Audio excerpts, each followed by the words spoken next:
About 3 years ago, I did a 6-day solo trip in the Trinity Alps from Hobo Gulch to Grizzly Lake, and back out, it was a beautiful place that I would recommend. But this was my first solo backpacking trip where there was no one else around.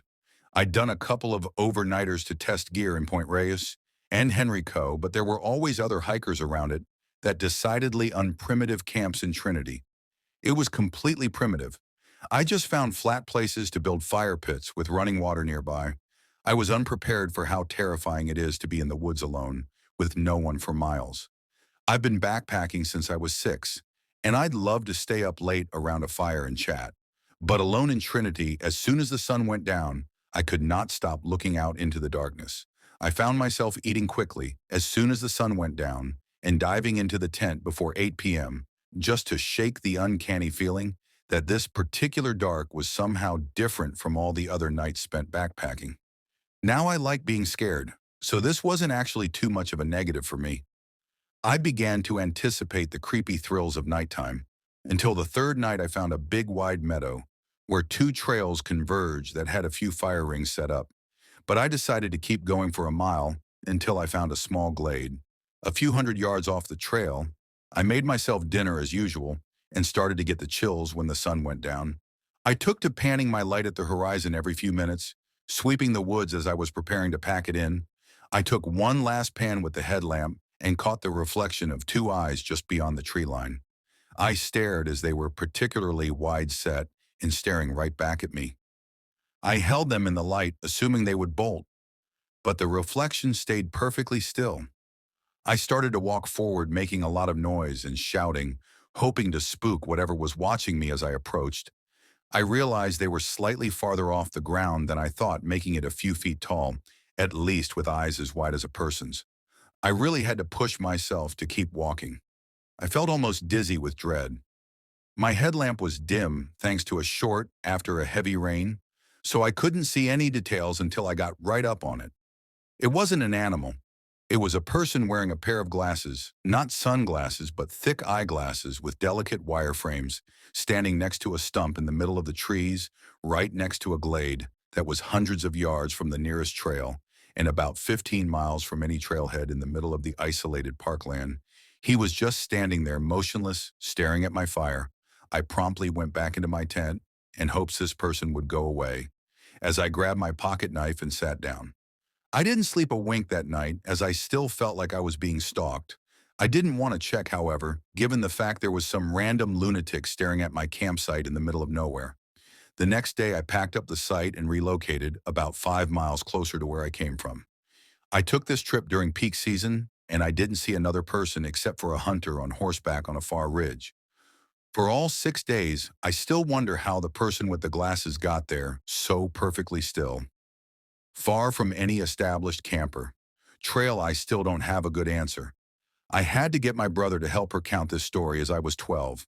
At the time this happened, about 6 years ago, when I was about 12 and my brother was 26. My brother had been serving in the U.S. Army for several years when this happened and was deploying to the Middle East on his second deployment, if I remember correctly. Something to also note is that he was a Green Beret and had recently, 3 or 4 months prior to this trip, completed the Army Special Forces qualification course, and by then was an active duty SF engineer. Sergeant, definitely not someone you want to mess with. Given that we both grew up with a passion for the outdoors, he thought it would be nice to take me on a backpacking trip in northern Alabama. The trip had gone smoothly up until the third night when we were camping out around 8 p.m. We had our camp set up eating dinner and were sitting by the fire talking about typical stuff. For some reference, our spot was about 50 yards from a large stream and about 50 yards downhill, adjacent to the large path our camp. The stream and the path formed a triangle of sorts. This was summertime in Alabama, so it wasn't quite dark. Yet when two guys who looked to be in their late 20s wandered up and asked if we had seen any hogs while we were hiking around.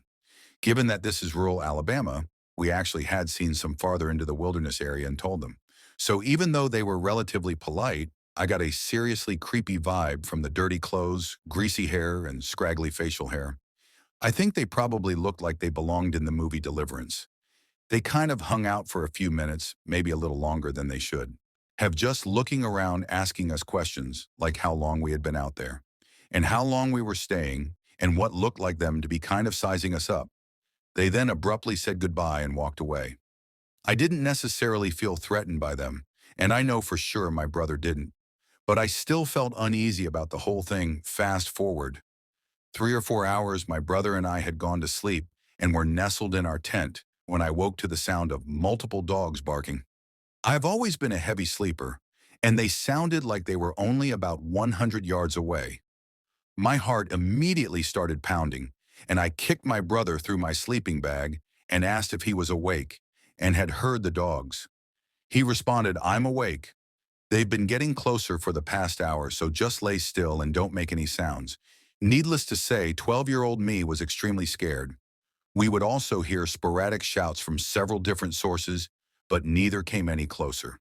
Few minutes later, my brother whispered, "They're just hunting for hogs. They use the dogs to pin them down when they shoot them." This gave me some relief, but not much. Somehow I managed to fall back asleep.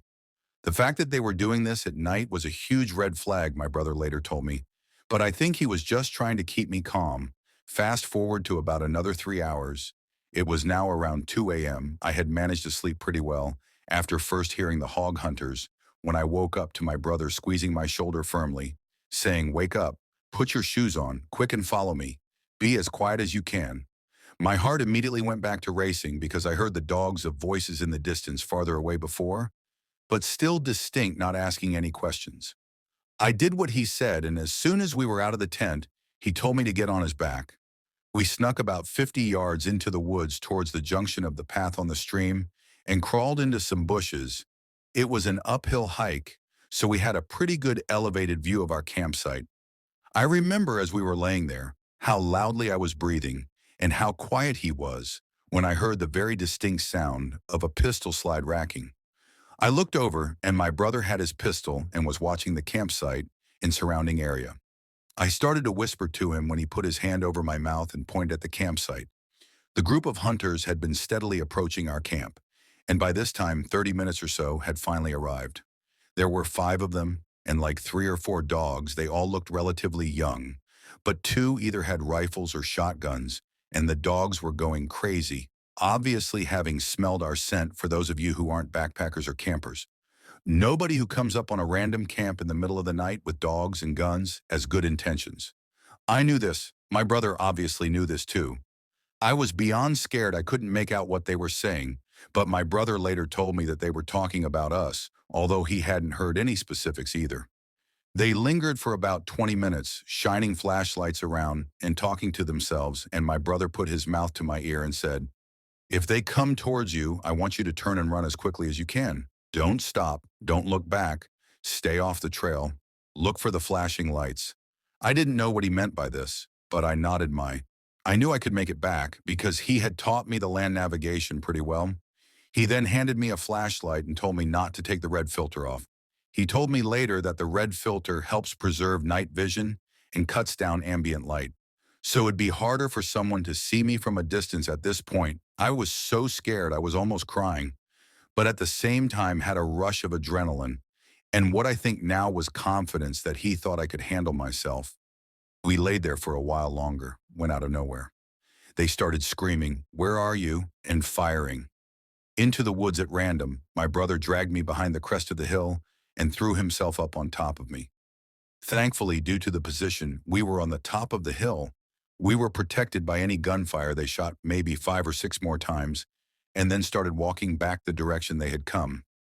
They got maybe 100 yards away when I heard a blaring siren and saw emergency lights flashing through the woods. It turns out my brother had called the Forest Service office on a satellite phone my family has for emergencies while I was asleep, and they had sent out Forest Service officers and game wardens to our area of the wilderness. The Sipsey Wilderness is about 25,000 acres in size, so it took them a while to get there on the dirt roads. When we saw the game warden truck, my brother signaled them with the light and pointed them in the direction the hunters had gone, and the guy sped off, shining his spotlight through the woods as soon as they were all gone. We went back to our camp, packed up our stuff, and waited by the path for the game warden to come back, who then gave us a ride in the truck bed back to the main staging area. On the drive back, my brother told me how brave I had been and that we would talk about it with our parents the next day if we wanted to. I asked him not to do that because I thought they might never let me go camping again. When I was in 8th grade, I went to a school that had a wooded area next to it that separated the school grounds from the neighborhood I used to have to walk through the wooded area to get home from school every day. This was back in the 80s when jean jackets were popular. I had a pretty awesome jean jacket that had several buttons and patches sewn on it from various bands I liked. It was similar to Judd Nelson's jacket from The Breakfast Club. One day after school, I was making my way through the wooded area. It was not unusual back then for me to stare at the ground when I walked, so I often did not see what was in front of me. What got my attention first was the sound, the dull thudding sound coming from a few feet ahead. As I made my way through the heavy brushing trees, I came across an older kid who looked to be high school age, wearing a jean jacket very similar to mine.